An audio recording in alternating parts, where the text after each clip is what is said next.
जय हिंद साथियों। नमस्कार आप सभी को। स्वागत आप सभी का आपके अपने चैनल लाइक्यू स्टडी सेंटर पर। आज की क्लास में हम देखेंगे जीके जीएस का प्रैक्टिस सेट नंबर 49, जो आपके Haryana city, RRB, NTPC, group D, SSC, MTS, CGL किसी भी एग्जाम की तैयारी करो, क्लास आपके लिए बेहद इंपॉर्टेंट रहने वाली है। अगर आप हरियाणा के किसी एग्जाम की तैयारी कर रहे हैं तो क्लास सभी चैनल के ऊपर चलती हैं। सुबह 6 बजे करंट अफेयर्स, 7 बजे हरियाणा करंट अफेयर्स, दोपहर को 12 बजे आपको जो ये क्लास देख रहे हैं ये देखने को मिलती है, और 9:30 बजे हरियाणा जीके, दोपहर को 1 बजे रीजनिंग। 2 क्लास लाइव चलती हैं। रात को 9 से 10 हरियाणा जीके और 10 से 11 इंग्लिश। तो वीडियो को ज़्यादा से ज़्यादा शेयर कर देना, लाइक कर देना।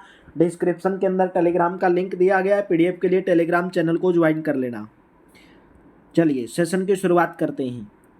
पारंपरिक नृत्य शैलियों भवई और कालबेलिया की उत्पत्ति कौन से भारतीय राज्य में हुई थी? यानी कि नृत्य शैलियाँ भवई और कालबेलिया तो कहाँ की हैं? ये राजस्थान की। बी ऑप्शन आपका करेक्ट रहेगा। पारंपरिक नृत्य शैली भवई और कालबेलिया की उत्पत्ति भारत के राजस्थान राज्य से हुई है। कालबेलिया यहाँ की सपेरा जाति को कहा जाता है। यूनेस्को ने कालबेलिया नृत्य को अमूर्त सांस्कृतिक विरासत की प्रतिनिधि सूची में शामिल किया है भाई। ठीक है। नेक्स्ट, जवारा नृत्य जो धन का उत्सव मनाने की एक नृत्य शैली है, इसकी उत्पत्ति कौन से राज्य में हुई? यानी कि जवारा नृत्य। जवारा नृत्य मध्य प्रदेश। ए ऑप्शन आपका करेक्ट रहेगा। जवारा नृत्य जो धन का उत्सव मनाने की एक नृत्य शैली है, इसकी उत्पत्ति मध्य प्रदेश में हुई। बुंदेलखंड क्षेत्र के लोग समृद्धि का जश्न मनाने के लिए इस नृत्य को करते हैं। मूल रूप से किसान अपनी अच्छी फसल की कटाई के बाद इस नृत्य को करते हैं, जिसमें पुरुष एवं महिलाएं रंगीन वेशभूषा में एक साथ नृत्य करते हैं। नृत्य करते समय महिलाएं अपने सिर पर जवारा से भरी टोकरियों को भी संतुलित करती हैं। निम्नलिखित में से कौन सा केंद्र शासित प्रदेश जम्मू और कश्मीर का लोक नृत्य नहीं है? राइट ऑप्शन रहेगा option number D. Dhumal, Rauf और हबीजा ये तीनों जम्मू कश्मीर के लोक नृत्य हैं, बल्कि डांगी नहीं है। ठीक है, बल्कि डांगी जो जम्मू कश्मीर का नहीं है। डांगी या डेपक ये हिमाचल प्रदेश का है। यह चंबा घाटी के छतराड़ी इलाके में प्रसिद्ध है। डांगी नृत्य गद्दी जनजाति की औरतों का सामूहिक नृत्य है, जो मेलों के दौरान किया जाता है। डेपक नृत्य तब किया जाता है जब गद्दी जनजाति की औरतें अपनी भेड़ बकरियां लेकर कांगड़ा घाटी की ओर चलती हैं, जबकि हफीजा, रऊफ, धूमल ये सभी जम्मू कश्मीर राज्य के लोक नृत्य हैं। तो डांगी और डेपक कहाँ के? हिमाचल प्रदेश के। निम्नलिखित में से कौन सा युगम सही रूप से मेल खाता है? कथक केरल का, कुचिपुड़ी। तो पहला इसमें बताना कौन सा सही मेल खाता है। तो राइट ऑप्शन रहेगा ऑप्शन नंबर सी, क्योंकि कुचिपुड़ी तो आंध्र प्रदेश का है भाई, उड़ीसा का नहीं है। कहाँ का है? आंध्र प्रदेश का। कथकली केरल का, कथकली केरल का, और कथक उत्तर प्रदेश का, कथक उत्तर प्रदेश का, और भरतनाट्यम तमिलनाडु का। तो ऑप्शन नंबर सी सही है इसके अंदर। ठीक है। किस भारतीय नर्तक या नर्तकी को 1977 में फ्रांसीसी सरकार के द्वारा फ्रेंच पाल्मे डियोर से सम्मानित किया गया था? Option number B, Mallika Sarabhai को। बी ऑप्शन करेक्ट रहेगा। मल्लिका साराभाई शास्त्रीय नृत्यंगना मृणाली साराभाई और प्रसिद्ध अंतरिक्ष वैज्ञानिक विक्रम साराभाई की बेटी हैं। मल्लिका साराभाई कौन है? शास्त्रीय नृत्यंगना थी मृणाली साराभाई, और प्रसिद्ध अंतरिक्ष वैज्ञानिक विक्रम साराभाई की बेटी हैं। ये एक कुशल कुचिपुड़ी और भरतनाट्यम नर्तकी और कलाकार हैं। 1977 ईस्वी में इन्हें फ्रांसीसी सरकार के द्वारा सर्वोच्च नागरिक सम्मान फ्रेंच पाल्मे डियोर पुरस्कार से सम्मानित किया गया। 2010 में इन्हें पद्म भूषण पुरस्कार भी मिला था। भजन सोपोरी का नाम किस वाद्य से संबंधित है? भजन सोपोरी। राइट ऑप्शन रहेगा option number D, santoor. D option correct रहेगा। भजन सोपोरी एक प्रसिद्ध भारतीय संतूर वादक तथा संगीत के सूफियाना घराने से संबंधित रखती हैं। सोपारी को 1992 में संगीत नाटक अकादमी पुरस्कार से सम्मानित किया गया था। पंडित रविशंकर निम्नलिखित में से किस संगीत वाद्य यंत्र को बजाने के लिए दुनिया भर में जाने जाते हैं? ऑप्शन नंबर ए, पंडित रविशंकर सितार वादक हैं। पंडित रविशंकर 1920 में जन्म, 2012 में मृत्यु, एक भारतीय सितार वादक और एक हिंदुस्तानी शास्त्रीय वादक थे। 1999 में भारत के सर्वोच्च नागरिक सम्मान भारत रत्न से सम्मानित किया गया था। हाल ही में अमेरिकी स्पेस एजेंसी नासा ने इन्हीं के नाम पर एक तारे के नामकरण किया है। ठीक है, एक तारे का नामकरण किया है। खगेन महंत कौन से एक प्रसिद्ध लोक संगीतकार थे? कहाँ के रहने वाले थे खगेन महंत? राइट ऑप्शन रहेगा ऑप्शन नंबर सी, असम के रहने वाले। सी ऑप्शन करेक्ट रहेगा। खगेन महंत असम राज्य के प्रसिद्ध लोक संगीतकार थे।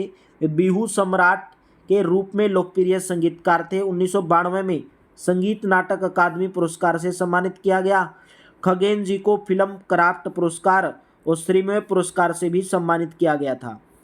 तबला वादक उस्ताद अल्लाह रखा मियाँ कादिर बख्श द्वारा प्रशिक्षित संगीतकार थे।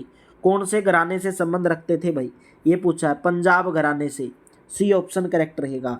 तबला वादक थे उस्ताद अल्लाह रखा, पंजाब घराने के मियाँ कादिर बख्श द्वारा प्रशिक्षित संगीतकार थे। ठीक है, पंजाब घराने से संबंध रखते थे कादिर बख्श, उनके द्वारा प्रशिक्षित, उनके द्वारा ट्रेनिंग दी गई थी उस्ताद अल्लाह रखा को, तबला वादक। उस्ताद अल्लाह रखा कुरैशी एक भारतीय तबला वादक थे। वे हिंदुस्तानी शास्त्रीय संगीत के विशेषज्ञ थे। वे अपने को पंजाब घराने का मानते थे। वे अक्सर सितार वादक पंडित रविशंकर के साथ प्रदर्शन करते थे। अल्लाह रखा के पुत्र जाकिर हुसैन एक प्रख्यात तबला वादक हैं। अल्लाह रखा को 1982 में संगीत नाटक अकादमी पुरस्कार, 1977 में पद्मश्री मिला। फेयरवेल माई फ्रेंड किस संगीतकार का एल्बम था? Option number B, Pandit Ravi Shankar का। बी ऑप्शन करेक्ट रहेगा। पंडित रविशंकर का जन्म 7 अप्रैल 1920 को वाराणसी में हुआ था। वे एक भारतीय संगीतकार थे जिन्हें भारतीय शास्त्रीय वाद्य सितार को पूरी दुनिया में लोकप्रिय बनाने के लिए जाना जाता है। रविशंकर के नाम एल्बमों की प्रमुख सूची: थ्री रागेज, ताना मन, विदाई मेरे दोस्त यानी कि farewell my friend, the science of India, ये सभी उनकी एल्बमों के नाम हैं। प्रसिद्ध सरोद वादक उस्ताद अमजद अली खान के द्वारा सरोद को निम्नलिखित में से वाद्य यंत्र से लिया हुआ माना जाता है।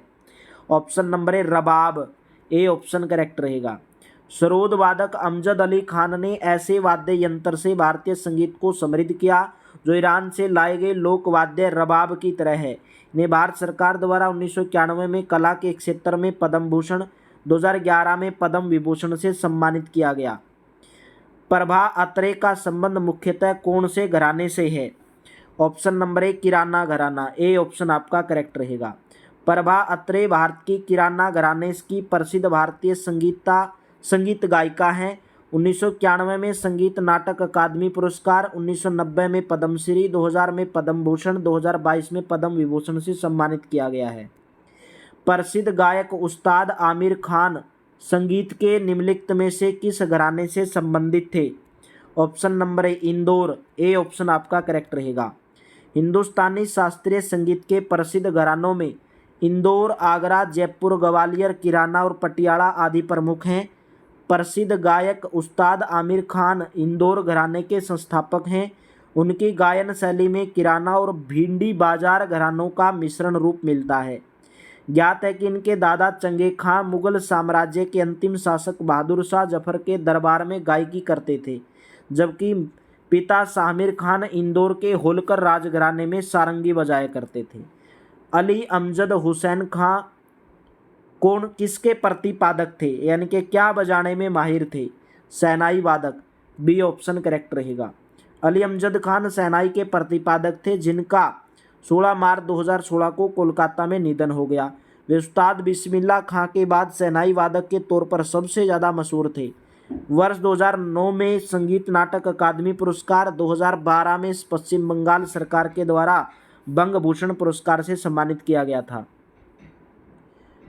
2022 में पद्मश्री पुरस्कार से सम्मानित पंडित शिवनाथ मिश्रा को निम्नलिखित में से किस संगीत वाद्य यंत्र में उनके योगदान के लिए जाना जाता है?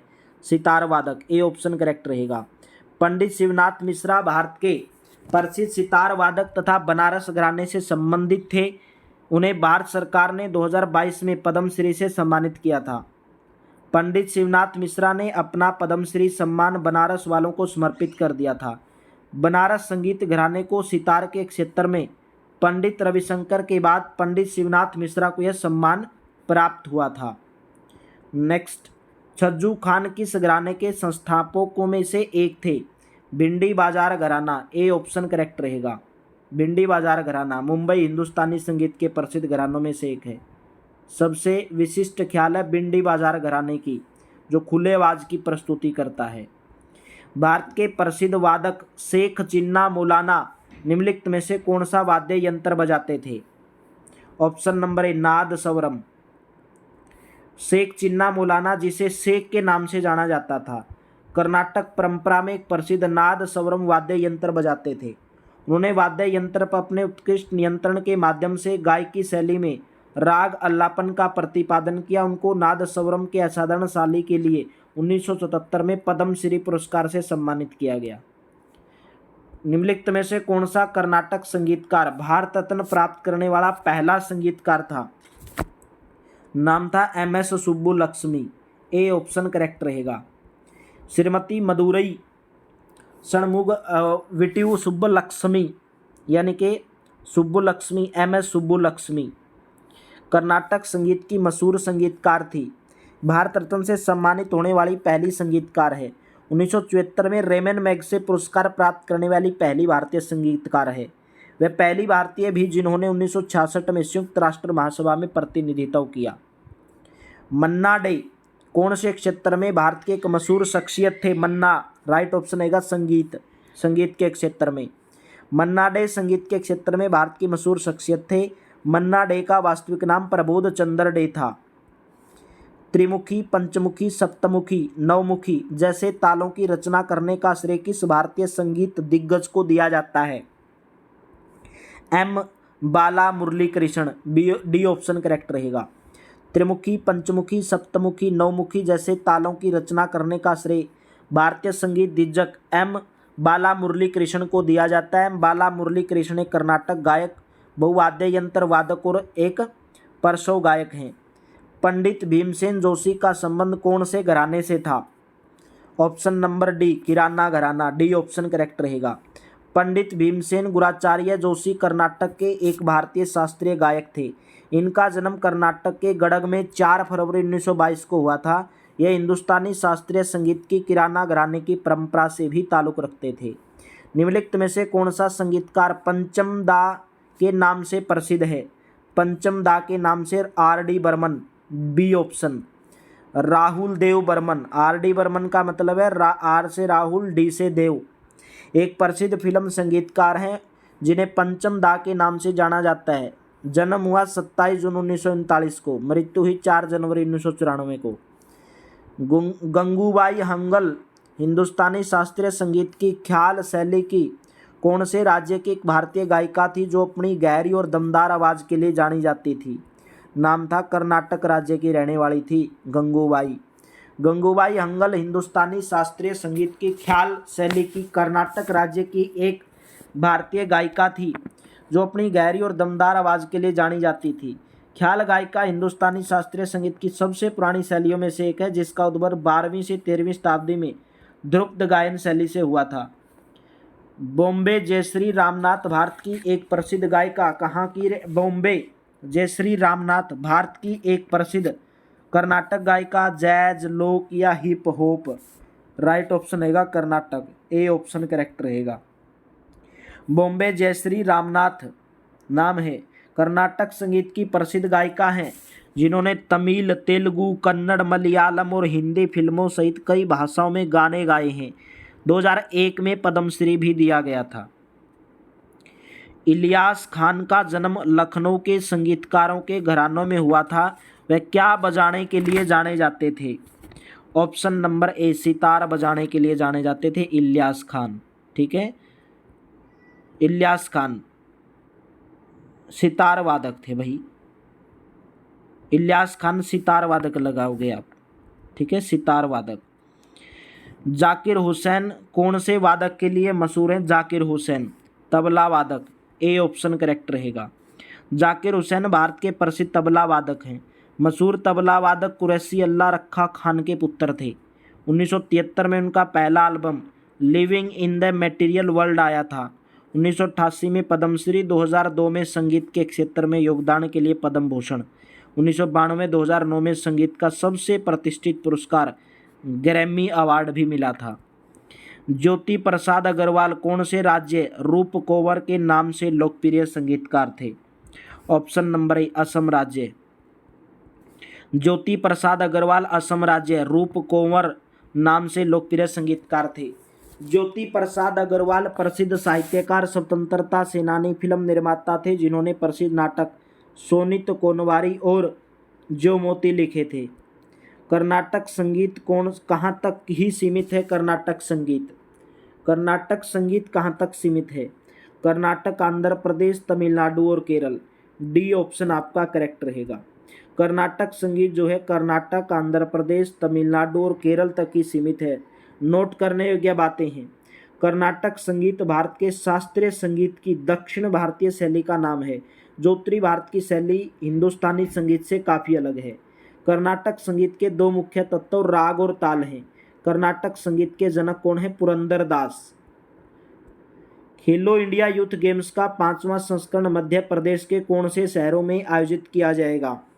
ऑप्शन नंबर 8 शहरों में आयोजित किया जाएगा। सी ऑप्शन करेक्ट रहेगा। 2023 का क्वेश्चन था। खेलो इंडिया यूथ गेम्स का 5वां संस्करण मध्य प्रदेश के 8 शहरों के अंदर आयोजित किया गया था। 2023 का क्वेश्चन।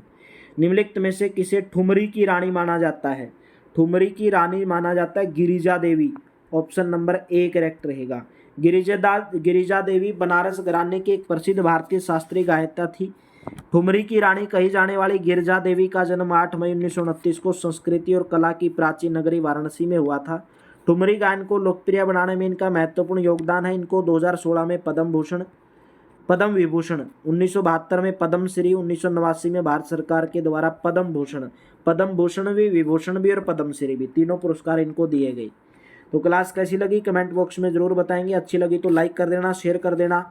डिस्क्रिप्शन के अंदर टेलीग्राम का लिंक दिया गया, पीडीएफ के लिए टेलीग्राम चैनल को ज्वाइन कर लेना। तो मिलते हैं नेक्स्ट क्लास में। Thank you. कल की क्लास में मिलेंगे। डेली दोपहर को 12 बजे आपको ये क्लास देखने को मिलती है। Thank you. Have a nice.